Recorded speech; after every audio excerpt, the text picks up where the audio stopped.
Good kids don't happen by accident. They're shaped by what we expect, what we allow, and what we choose to correct. Welcome to Good Kids Don't Happen by Accident, the podcast about raising accountable kids in a world full of excuses. I'm your host, Coach Steve.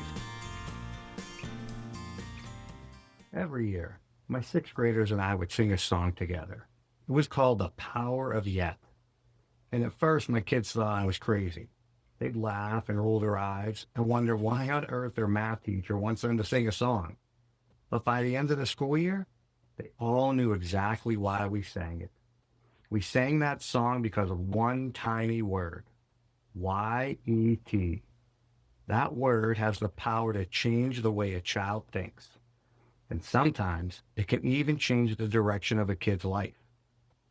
If you ask any teacher in the world, make a list of common things your students say a lot. You'll get responses like, I forgot my homework. I don't like reading or math. Why do we have to learn this? And the one I heard the most, oh, this is so boring. You get the idea. Well, I heard those things too every year. And honestly, when I heard them, it never worried me very much. But there was one sentence a kid would say in my class, and when I heard it, it would instantly make me sad, and I'd really focus on that student. And it was, I can't do it. I can't do this, I can't do that. I heard I can't in math class, reading class, science class. I heard it on the basketball court. I heard it in karate class. I even heard kids say those words at recess. And every single time, I knew I wasn't dealing with a math problem or a confidence or intelligence problem. I was dealing with a belief. Children are not born with fixed limits on their potential. What limits them are the stories they tell themselves and the stories adults in their life unknowingly reinforce. The most successful students I taught, they were the ones who believed improvement was possible. In today's episode, it's about that belief. A fixed mindset kid believes abilities are set in stone. Students with a fixed mindset think, well, this is who I am. But a growth mindset, that kid believes abilities can be developed, and they think, this is who I'm becoming. And it's about how one small shift in language can change the entire direction of a child's life. Let me tell you a story. When I think about mindset, there's one student immediately pops into my head. She was bright, polite, hardworking, paid attention during every lesson, always had her homework done. She generally wanted to do well, but math terrified this kid. Whenever a problem became challenging, I'd see her freeze. She'd stare at the paper. I'd notice her pencil would stop moving. Eventually, she'd look up and make eye contact and whisper, Coach, I can't do this. So I'd walk over to help. She'd smile, shake her head and say, it's all right, Coach. I'm just not good at math. My mom says she's the same way. We're just not math people. As soon as I heard it, it told me everything. She didn't inherit poor math skills. She inherited a belief. Somewhere along the way, being bad at math had become part of her identity. Not because it was true, but because she heard it enough times to believe it. So after I heard that, I stopped correcting her answers, and I started correcting her language. Every time she'd look at me in class and say, I can't, I'd smile and say, you can't yet. That one little word. I honestly believe yet may be the most powerful word in the English language because it leaves the door open. She'd say, I'm not good at fractions. And I'd say, yet. She'd raise her hand. I don't understand this. And I'd say, you don't understand it yet. The basketball practice, Coach, I still can't shoot these layups with my left hand. And then she'd smile and say, I know, yet. That one little word, it changes a dead end into a doorway. Over the years, I realized something.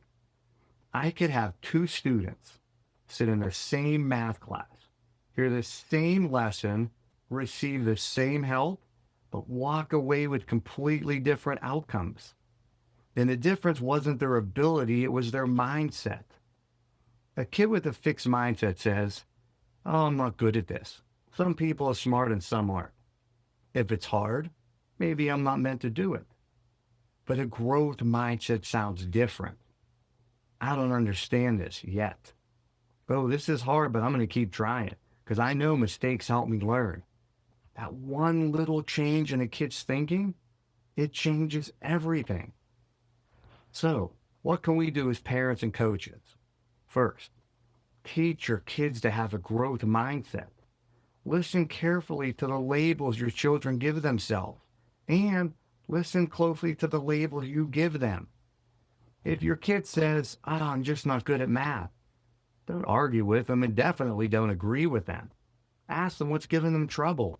Help them solve the problem and let them know that failing and making mistakes makes you smarter.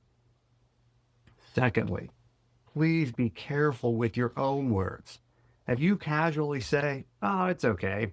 I was never good at math at your age either," your child may hear, "Well, neither will I." Children are always listening, even when we don't realize it.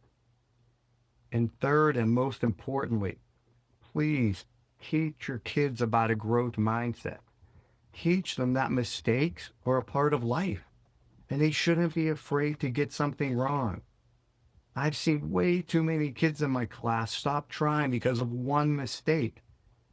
It is scientifically and medically proven that if you have a growth mindset, your brain gets smarter when you make a mistake. So tell your kids you're proud of how hard they work. You're proud of the effort they put in. There's a reason I had my students sing that song, "The Power of Yet," every single year. I'll be honest, I didn't care if they remembered every math formula I taught them, but I desperately wanted them to remember that one little word. Because if they carry a growth mindset with them after they left my classroom, I knew it was going to serve them for the rest of their lives. If you take one thing away from today's episode, please let it be this. Children don't become what they're capable of. They become what they believe they are capable of. So as parents, teachers, and coaches, we help shape that belief every single day. So let's choose words that open doors instead of closing them. Because good kids don't happen by accident. They're built through expectations, encouragement, accountability, and adults who never stop believing in who they can become. Until next time, keep believing in your kids because they're still becoming. Take care.